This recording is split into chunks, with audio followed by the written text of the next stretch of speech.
So dear students, in this video now I am going to discuss about the test for the carbohydrates.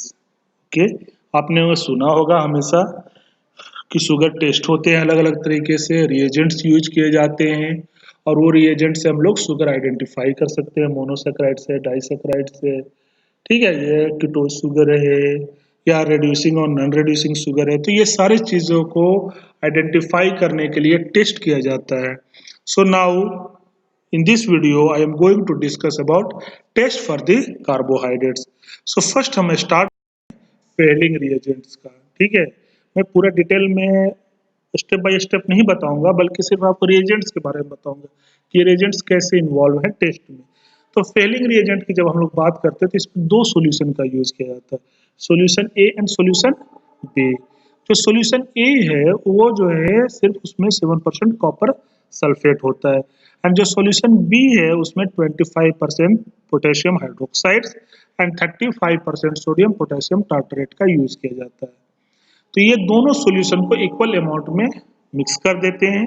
ठीक है, तो mix करने की वजह क्या होगा कि एक क्लियर जो है ना ब्लू सॉल्यूशन से आपको फॉर्म होता है। वो क्यों होता है कि जो टार्टरेट है ना ये फॉर्म करता है soluble complex, okay, with copper hydroxide जो प्रोड्यूस हुआ है फ्रॉम दी कॉपर सल्फेट से, जो निकला है कॉपर हाइड्रोक्साइड, उसके साथ जो है सो टार्टरेट एक सोल्युबल कॉम्प्लेक्स बनाता है। इस वजह से आपको क्लियर ब्लू सॉल्यूशन दिखाई देता है। ये जो फेलिंग सॉल्यूशंस है, ठीक है, ये वाइडली यूज किया जाता है एज एन ऑक्सीडाइजिंग एजेंट। ठीक है, इन क्वांटिटेटिव शुगर डिटर्मिनेशंस ये बहुत ज्यादा फ्रिक्वेंटली यूज किया जाता है। तो ग्लूकोज जो है वो फेलिंग जब सॉल्यूशन के साथ आप रिएक्ट कराते हो तो gluconic acid plus cuprous oxide. Next एक आता है बेनेडिक्ट रिएजेंट। बेनेडिक्ट रिएजेंट जो है वो मॉडिफिकेशन है फेलिंग का।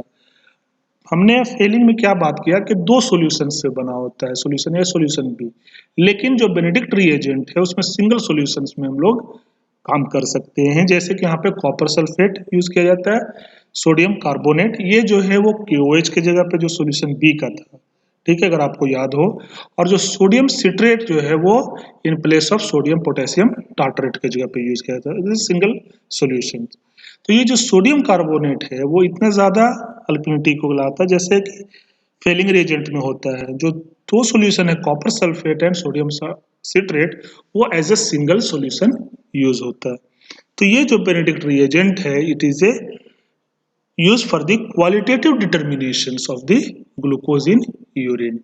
ठीक है, अगर ग्लूकोज का यूरिन में अगर करना है qualitatively then you can go for the Benedict reagent. Next आता है बारफोर्ड रिएजेंट। बारफोर्ड क्या है, ये यहाँ पे ये वीकली एसिड को यूज करता है फॉर दी ऑक्सीडेशन।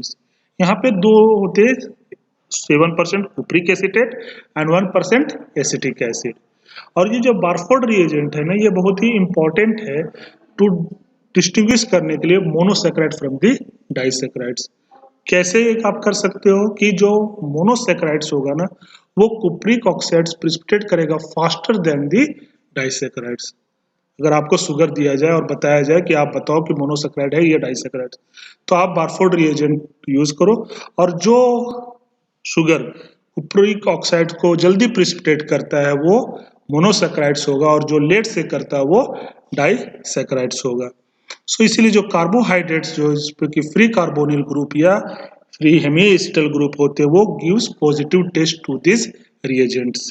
ठीक है, बारफोर्ड रिएजेंट को वो क्या करेगा जिसमें कि कार्बोहाइड्रेट में फ्री कार्बोनिल या फ्री हेमीएसिटल ग्रुप होगा वो पॉजिटिव टेस्ट देगा।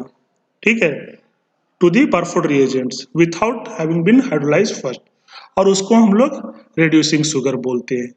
और जिसमें जो है फ्री कार्बोनिल ग्रुप और हेमिस्टल नहीं होगा, यानी कि वो कंबाइंड होगा या इन्वॉल्व होगा बॉन्ड फॉर्मेशन में और एसिटल फॉर्म में होगा और वो हाइड्रोलाइज हो जाएगा, वो comes under non reducing sugar.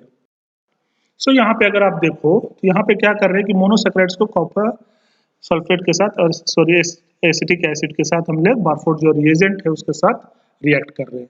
तो ये जो मोनोसेक्राइड्स है वो क्या कर दिया, उसने तुरंत प्रिसिपिटेट रेड और ब्राउन प्रिसिपिटेट बन गया विद इन 5 मिनट्स, और जो डाइसेक्राइड होगा वो लेट से।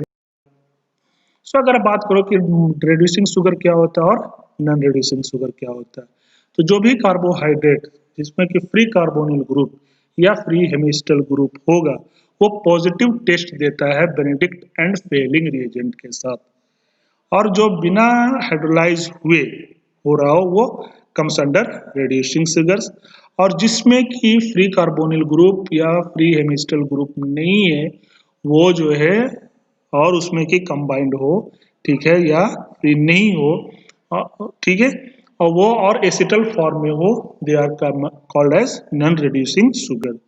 तो अगर हम लोग रिड्यूसिंग शुगर और नॉन रिड्यूसिंग शुगर देखते हैं, बता रहा हूं कि रिड्यूसिंग शुगर जो होगा उसमें कार्बोहाइड्रेट विद फ्री अल्डिहाइड होगा, ठीक है, एट कार्बन 1 जो होता है वहां पे अल्डिहाइड ग्रुप होता है, ठीक है, या फिर फ्री कीटोन होगा एट द कार्बन 2 पे। नॉन रिड्यूसिंग शुगर में क्या होगा कि एल्डिहाइड और कीटोन ग्रुप जो है वो फ्री नहीं होंगे and but instead utilise a bond formation. ये क्या होगा, रिड्यूसिंग शुगर हेमी या हेमी फॉर्म में होगा, और नॉन रिड्यूसिंग जो है वो ऑलवेज एसिटल या केटल फॉर्म में होगा। ये जो रिड्यूसिंग शुगर है वो मोटा रोटेशंस एग्जिबिट करता है, नॉन रिड्यूसिंग नहीं करता है। ओसा जोन जो है वो फॉर्मेशन होता है in reducing sugars, non reducing में दे डू नॉट फॉर्म दी ओसा जोन विथ फिनाइल हाइड्रोजीन। और जो रिड्यूसिंग शुगर में क्या है कि ऑक्साइम्स की फॉर्मेशन होती है with hydroxylamine, but in non reducing they do not form the oximes. अगर हम लोग एग्जांपल की बात करें तो glucose, fructose, lactose, maltose, cellobiose, they all come under the reducing sugars. Non reducing sugar में कौन कौन है, सुक्रोज हो गया, ग्लाइकोजन हो गया एंड। नेक्स्ट हम बात करते हैं मोलिस टेस्ट की। यहाँ पे क्या होता है, दो तरीके की चीज हो जाती है, sulphuric acids and alpha naphthol. जो सल्फ्यूरिक एसिड है वो कॉज करता है dehydration and alpha alpha naphthol as a phenol. तो ये जो एसिड है वो हाइड्रोलाइज कर देता है एसिटल ग्रुप्स को जो प्रेजेंट है, and this makes this test probably the most general of all test for the carbohydrate, ठीक है। जो सल्फ्यूरिक एसिड यूज हो रहा है वो क्या करता है, हाइड्रोलाइज करता है एसिटल ग्रुप को, है ना। तो यहाँ पे आप देख रहे हो कि नेगेटिव है मीन्स कलरलेस है। अगर पर्पल या वायलेट रिंग बन रहा है आपके टेस्ट ट्यूब में जब आप रिएक्शंस कर रहे हो मोलिस टेस्ट, तो इट मीन्स सोस कि कार्बोहाइड्रेट जो है वो प्रेजेंट है। अब आता है रिडक्शंस। तो बहुत सारे जो मोनोसैकेराइड्स हैं वो रिड्यूस हो जाते हैं, ठीक है, to their corresponding alcohols when you treat these monosaccharides with reducing agents like the sodium amalgam, ठीक है। जब भी आप मोनोसैकेराइड्स को सोडियम अमेलगम के साथ ट्रीट करते हो तो वो रिड्यूस होकर के करस्पॉन्डिंग अल्कोहल बनाते हैं, जैसे कि ग्लूकोज जो है वो सॉर्बिटॉल बनाएगा, ठीक है, मैनो जो है वो मैनिटॉल बनाएगा, गैलेक्टोज जो है वो डलसिटॉल बनाएगा, फ्रुक्टोज जो है वो mixture of sorbitol and mannitol बनाएगा, ग्लिसरॉल्डिहाइड जो है वो ग्लिसरॉल बनाएगा। ये जो सॉर्बिटॉल्स एंड मैनिटॉल्स है ये बहुत ही ज्यादा यूज किए जाते हैं as a surface active agents and explosive में। जैसे अगर आप यहाँ पे देखोगे तो ग्लूकोज जो है वो when we treat with sodium amalgam produce the sorbitol और गलिसिटॉल। मैनोज को आप ट्रीट करते हो सोडियम अमेलगम के साथ तो वो मैनिटॉल बनाता है। फ्रुक्टोज को अगर सोडियम अमेलगम के साथ ट्रीट करते हो तो सॉर्बिटॉल और मैनिटॉल बनाता है। अगर हम लोग विथ स्ट्रॉन्ग मिनरल एसिड्स अगर यूज करते हैं जैसे कि विथ हेक्सोसिस, ये जो है ना जब आप स्ट्रॉन्ग मिनरल एसिड यूज कर रहे हो तो जो हेक्सोस के साथ क्या करता है ये रिड्यूस होकर के फॉर्म कर देता है 5 हाइड्रोक्सी मिथाइल फर्फुलर, जिसको कि अगर आप फर्दर हीटिंग कर देते हो तो then it get transferred into the levulinic acids. और ये जो रिएक्शंस है ना यही बेसिस है सम कलर टेस्ट का।